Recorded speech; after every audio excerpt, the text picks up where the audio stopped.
आप देख रहे हैं इंस्पायरो इंडिया न्यूज नेटवर्क IINN 24।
नमस्कार दोस्तों, मैं रिमझिम शर्मा और आप देख रहे हैं इंस्पायरो इंडिया।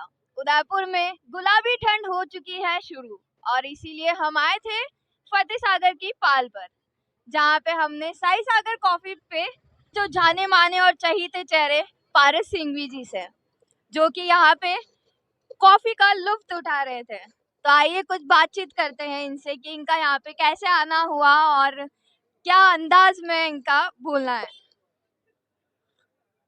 सबसे पहले तो आपका भी बहुत बहुत अभिनंदन है। थोड़े दिन पूर्व भारतीय जनता पार्टी की सूची जारी हुई, विधानसभा के चुनाव है। उस सूची के अंदर मुझे भी प्रतीक्षा थी कि मेरी पार्टी मुझे चुनाव लड़ाएगी, लेकिन अप्रत्याशित रूप से जिनका सूची में नाम नहीं था, जिनका राजस्थान के पैनल में नाम नहीं था, उनका नाम अप्रत्याशित रूप से घोषित हुआ। ठीक है, मेरे मन में उनके प्रति कुछ था और आज उसका 5वां दिन है। कुछ दिन गुजरने के पश्चात आज सोचा कि मेरे सभी युवा साथियों के साथ में फतेह सागर पर सैर कर लेते हैं, कॉफी का लुत्फ उतार लेते हैं और थोड़ा मन अच्छा हो जाएगा और घर चले जाएंगे। मेरा एक क्वेश्चन आपसे यह है कि अभी मैंने बहुत चीज़ नोटिस करी और देखा कि कई लोग आपका बहुत धूमधाम से जो है ऊपर ना उड़ा के स्वागत कर रहे हैं। तो क्या इसे ये माना जाना चाहिए कि पारस सिंघवी जी अब जो है चुनाव में उतर चुके हैं, या फिर सिर्फ आनंद लेने के लिए जो है फतेह सागर पे आए हैं? नहीं नहीं, चुनाव में तो अभी 30 तारीख तक कोई विचार नहीं किया है। 30 तारीख में मेरे सब मित्रों के साथ में बैठूंगा, चर्चा करूंगा और अगर मेरे सब मित्र कहेंगे तो फिर उसके बाद आगे रणनीति बनाकर जो भी कदम उठाऊंगा। अभी तो सिर्फ और सिर्फ फतेह सागर की पाल पर आनंद लेने के लिए ही आएंगे। और यहाँ पर स्वागत का कारण, मैं पिछले 16 सालों से chamber of commerce Udaipur division का अध्यक्ष हूँ। मेरे व्यापारी अपने हैं और व्यापारी अपने हैं तो उनके मन में ये खुशी थी कि हमारे अध्यक्ष को शायद हो सकता है कि चुनावी मैदान में पार्टी ने उतारा जाए। पार्टी का निर्णय था, नहीं उतारा, कोई बात नहीं, जो भी मेरे भाग्य में होगा वो होगा। इसलिए यहाँ पर आनंद लेने के लिए आया और व्यापारी बंधुओं के दिल में थोड़ा दर्द था, उसको हल्का किया, उन्होंने मेरा स्वागत किया, इसलिए उनका बहुत बहुत आभार व्यक्त करता हूँ।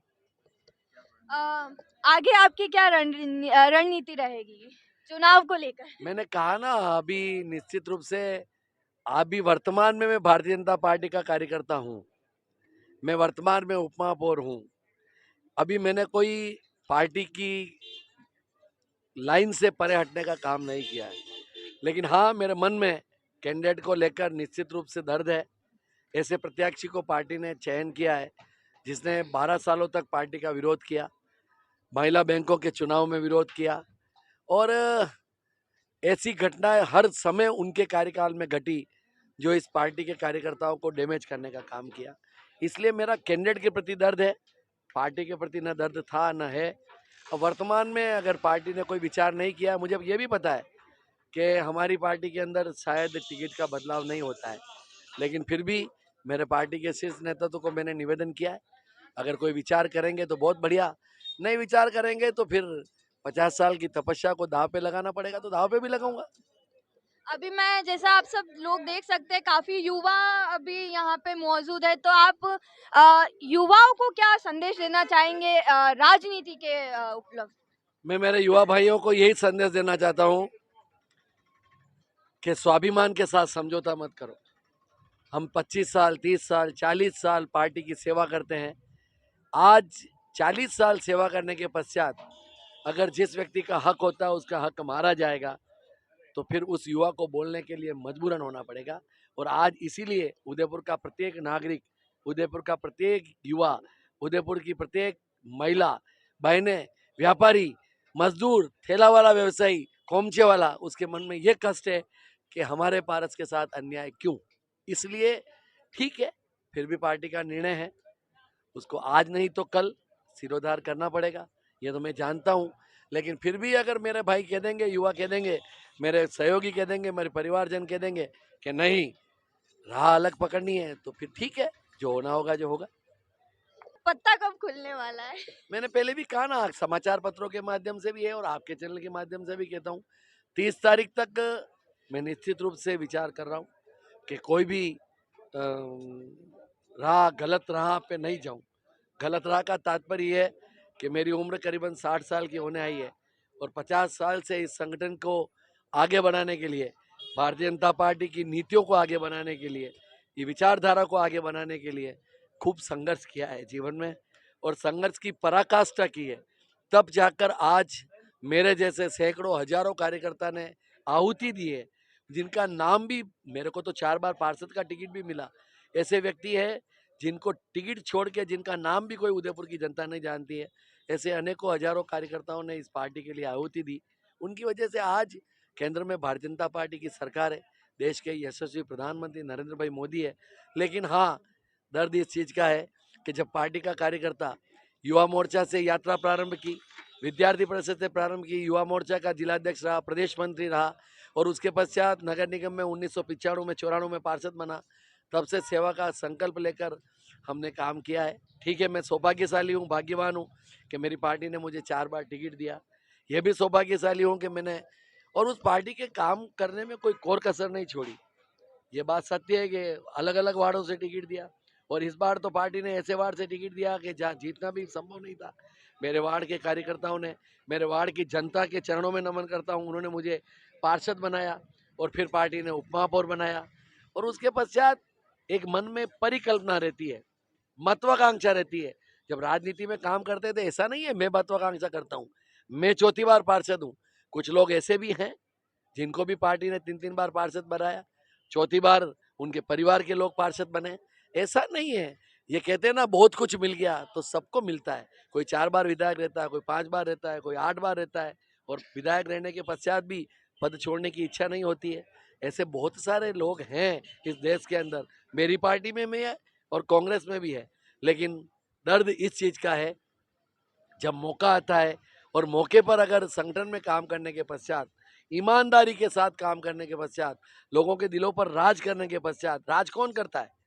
राज वही व्यक्ति करता है कि जिसके सुख दुख में भागीदारी निर्वहन करते हैं। मैंने कोई कोर कसर नहीं छोड़ी। कोविड का कालखंड सबको पता है, जान जोखिम में लेकर उदयपुर के लोगों की सेवा की और उसके पश्चात ये सिला दिया जाता है तो मन में कष्ट होता है। अब कष्ट है, अब कष्ट का समाधान प्रभु कब करेगा। और मैं तो बार बार कह रहा हूँ, ऊपर वाले की लाठी में जोर है, जब उसकी लाठी पड़ेगी ना तो कोई बचा नहीं सकेगा। मेरा तो टिकट कटा है, लेकिन भगवान उन व्यक्ति को नहीं बख्शेंगे, क्योंकि मैं धर्म में विश्वास करता हूँ, मैं मेरे गुरुओं को मानने में विश्वास करता हूँ, मैं हिंदू संस्कृति को विश्वास करता हूँ, मैं सनातनी हूँ और इसलिए मेरे मन में इस चीज़ का कष्ट है कि मेरे साथ अन्याय हुआ है। फिर भी कोई बात नहीं, जो है जो है, जब मौका आएगा जब सब दोस्तों के साथ में मिलकर चर्चा करूंगा, और उसके बाद अगर मेरे दोस्त कहेंगे कि इस कुएं में पड़ना है और कुएं में कोई बचने का रास्ता नहीं है तो कुएं में भी पड़ूंगा। ये काम आज से नहीं किया है, ये शुरू से किया है, जान जोखिम में लेकर मित्रों और प्रेम के साथ में सहयोग करने का काम किया है। आपने प्रश्न पूछा, उसका उत्तर दिया। संगठन के बहुत सारे लोग मुझे ये कहते हैं, और आजकल नए नए लोग जिनकी राजनीति का आयु भी 5 साल नहीं है, वो मुझे ज्ञान दे रहे हैं, संगठन सर्वोपरि। अरे मेरे भाई, तुम्हारी जितनी उम्र नहीं है उससे ज़्यादा मैंने काम किया है। 50 सालों से काम कर रहा हूँ, तुम्हारी उम्र तो 4 साल भी तुमको संगठन में नहीं हुए, पार्षद बने हुए 4 साल नहीं हुए, और तुम ज्ञान दे रहे हो कि विजय भाजपा तय भाजपा। अरे मेरे रग रग में भाजपा है, मेरे खून में संघ है, इसलिए मुझे ज्ञान मत दो। मेरे को सब पता है कि कौन सा रास्ता अपनाना है और कौन सा रास्ता नहीं अपनाना है। मैंने जीवन भर लोगों को समझाने का काम किया है, झगड़ा किया है। किसके लिए? मेरी पार्टी की नीति आगे बढ़े, मेरे पार्टी की विचारधारा आगे बढ़े। इसलिए आज कुछ लोग हैं जो बहुत सारे सोशल मीडिया के मार्फत से, मीडिया के मार्फत से ज्ञान की बातें कर रहे हैं। कोई क्या ज्ञान देता है, कोई क्या ज्ञान देता है। किसी ज्ञान की आवश्यकता नहीं है। परिपक्व स्वयंसेवक हूँ, द्वितीय वर्ष शिक्षित स्वयंसेवक हूँ, संघ का कार्यकर्ता हूँ, और एक अन्ना छोटा कार्यकर्ता हूँ। कार्यकर्ताओं को मत मारो, युवाओं को मत मारो। देश के प्रधानमंत्री जी कहते हैं युवाओं को आगे आना चाहिए, तो युवाओं को आगे लाओ। आज 60 साल की उम्र में भी आप अगर मान लो आगे नहीं लाओगे, तो फिर कहोगे कि 80 साल की उम्र में आगे लाओगे क्या? जब जब पैर लटक जाएंगे, हाथ पैर लटक जाएंगे उसके पश्चात। इसलिए उसका थोड़ा सा प्रतिकार है, बाकी और कोई बात नहीं। तो दोस्तों, उदयपुर में गुलाबी ठंड आ चुकी है, परंतु जो चुनाव का जो गर्मी है, चुनाव की जो गर्मी है वो अभी भी बरकरार है, और शायद चुनाव के अंतिम दिन तक भी बरकरार रहेगी। तो हमारे साथ थे उदयपुर के जाने माने जो चेहरे हैं और सबके जो लाडले जिनको कह सकते हो, पारस सिंघवी जी। धन्यवाद कार्यक्रम देखने के लिए। मैं रिमझिम शर्मा, इंस्पायरो इंडिया के लिए।